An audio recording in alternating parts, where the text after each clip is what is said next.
Hello प्यारे बच्चों, कैसे हो? घर में हो तो मजे ही कर रहे होगे।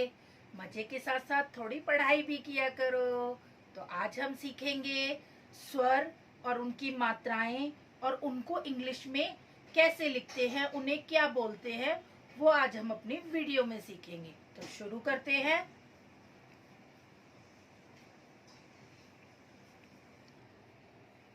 तो आज हम क्या सीखने वाले हैं? आज हम सीखेंगे स्वर और उनकी मात्राएं और उन्हें इंग्लिश में हम कैसे लिखते हैं, वो भी आज हम इसी वीडियो में सीखेंगे। ये है हमारा अ से अनार। इसको जो हम इंग्लिश में है ए से लिखते हैं। ए से हम लिखते हैं। अब आता है आ। जो आ हमारा होता है उसको हम ए से या डबल ए से लिखते हैं। और जो आ की मात्रा होती है वो इस तरह एक डंडे के रूप में बनी होती है। ई को हम हमेशा आई से लिखते हैं और इसकी मात्रा ऐसे आगे की तरफ आती है।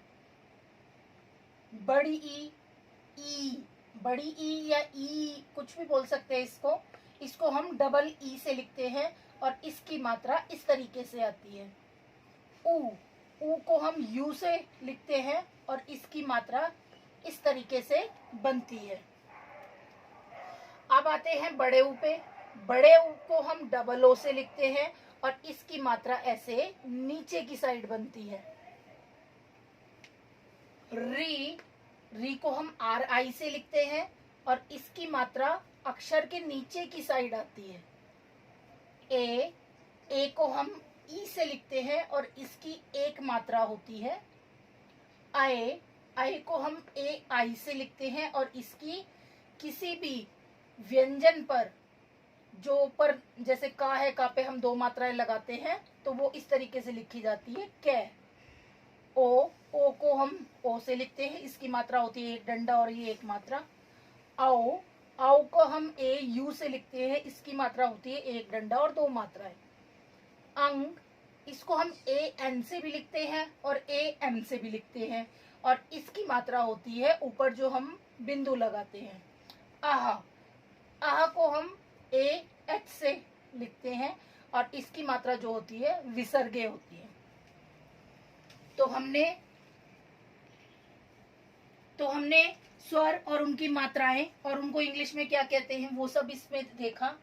अब हम व्यंजन जो हमारे होते हैं, अभी हमने स्वर देख लिए सारे अच्छे से कि उनको इंग्लिश में क्या कहते हैं। अब हम व्यंजन पे आ जाते हैं। व्यंजन की इंग्लिश में पहचान हम कैसे करेंगे? हमने स्वर की इंग्लिश में पहचान तो कर ही ली, हमने स्वर को अच्छे से इंग्लिश में देख लिया कि किस स्वर की कौन सी आवाज, कौन सी साउंड निकलता है। ऐसे ही हम व्यंजन देखेंगे। व्यंजन को हम इंग्लिश में कैसे लिखते हैं वो देख लेंगे। का को हम के ए से लिखते हैं या सी ए से, क्योंकि का के लिए के भी आता है और सी भी आता है। और क आपने देखा कि इसके पीछे आ की आवाज आ रही है तो ए इसके साथ जुड़ा हुआ होता है। ख, तो ख को हम के एच ए लिखेंगे। ख, आ की आवाज आ रही है तो ए इसके पीछे लग गया है। ग को हम जी ए से लिखेंगे। घ को हम जी एच ए से लिखेंगे। ण को हम एन जी ए से लिखेंगे। च को हम सी एच ए से लिखते हैं। छ को हम सी डबल एच ए से लिखते हैं। ज को हम जे ए से लिखते हैं। झ को हम जे एच ए से लिखते हैं। इया को हम वाई एन ए से लिखते हैं। इनका हमारे जो ये है साउंड, जो ट को हम टी ए से लिखते हैं। ठ को हम टी एच ए से लिखते हैं। ड को हम डी ए से लिखते हैं। ढ को हम डी एच ए से लिखते हैं। ण को हम एन ए से लिखते हैं। ता को हम टी ए से लिखते हैं। आपने देखा कि ट और त दोनों को ही टी ए से लिखा जा रहा है। था के लिए भी आपने देखा कि जैसे कि ठा के लिए हमने THA लगाया था, था के लिए भी THA ही आ रहा है। द में भी सेम ही है, जैसे ड को लिखते हैं ऐसे ही द को भी लिखते हैं, ध DHA, ऐसे ही हमने ध को लिखा है, वैसे ही हमने ध को भी लिखा है। न NA, जैसे हमने ण को लिखा और ऐसे ही हमने ना को भी लिखा। तो आपको इनको याद करने में इसलिए आसानी रहेगी क्योंकि इनका लिखने का जो इंग्लिश है वो सेम सी ही है। अब पा पे आ जाते हैं हम। पा को हम PA से लिखते हैं। फा को हम PHA से लिखते हैं। बा को हम BA से लिखते हैं। भा को हम BHA से लिखते हैं। माँ को हम MA से लिखते हैं। या को हम YA से लिखते हैं। रा को हम RA से लिखते हैं। ला को हम LA से लिखते हैं। वा को हम W से भी लिखते हैं कई जगह, और कई जगह हम इसको V से भी लिखते हैं, तो उसके साथ हमारा A लग जाएगा। SHA, शा को हम SHA से लिखते हैं। और जो हमारा श से षटकोण होता है इसको भी हम सेम SHA से ही लिखते हैं। सा को हम SA से लिखते हैं। हा को हम HA से लिखते हैं। क्षा को हम KSHA से लिखते हैं। त्रा को हम TRA से लिखते हैं। और ज्ञा को हम GYA से लिखते हैं।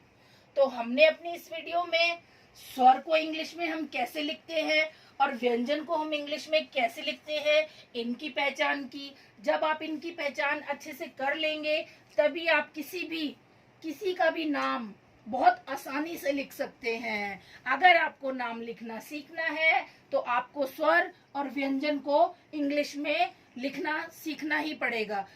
जब आप ये सीख जाएंगे तो आप इसकी 12 खड़ी भी बहुत आसानी से बना सकते हैं इंग्लिश में। वैसे तो इंग्लिश की 12 खड़ी नहीं होती है, लेकिन हमें नाम लिखने के लिए इसकी 12 खड़ी सीखनी पड़ती है।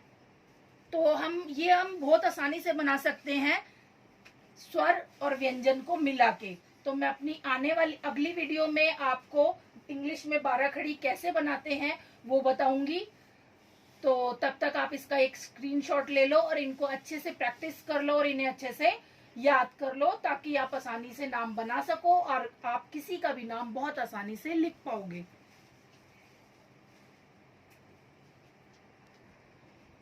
तो अगर आप आसानी से नाम लिखना सीखना चाहते हैं इंग्लिश में, तो आपको पहले स्वर और व्यंजन को इंग्लिश में लिखना सीखना ही पड़ेगा। और इसको आप अगर अच्छे से याद कर लेंगे तो आप किसी का भी नाम बहुत आसानी से लिख सकते हैं।